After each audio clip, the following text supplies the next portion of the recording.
Salve Regina, Mater misericordiae, vita dulcedo, estes nostra salve. The Lord be with you. A reading from the Holy Gospel according to Matthew. Jesus said to his disciples, "You have heard that it was said, an eye for an eye, and a tooth for a tooth.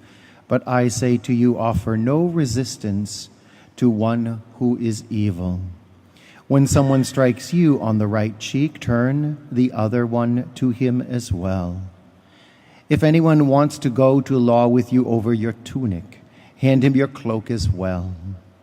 Should anyone press you into service for 1 mile, go with him for 2 miles. Give to the one who asks of you, and do not turn your back on the one who wants to borrow." The Gospel of the Lord.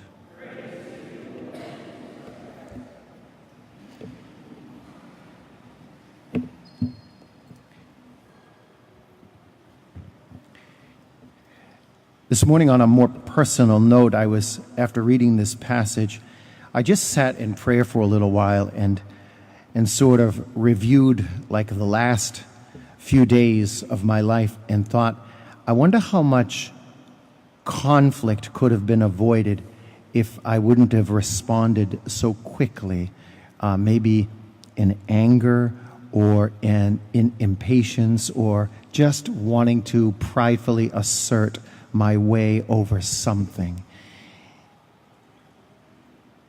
Isn't it?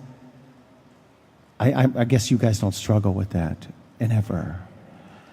And I was thinking, how much conflict could have been avoided in my own childhood, when times that I knew my parents were right, but I dug my heels in just the same, you know. And I was reminded of a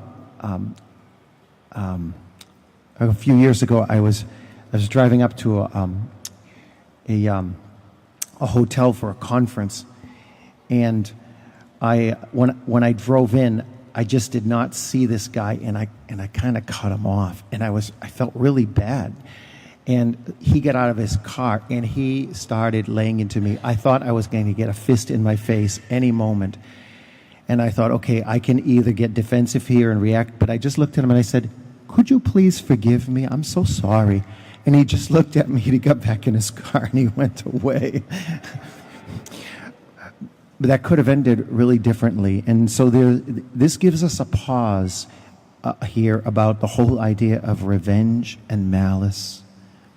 And sometimes simply just meeting a situation of disagreement with kindness and this business of turning the other cheek, and how much violence could be quelled just in that, in our own homes. Regina Celi, let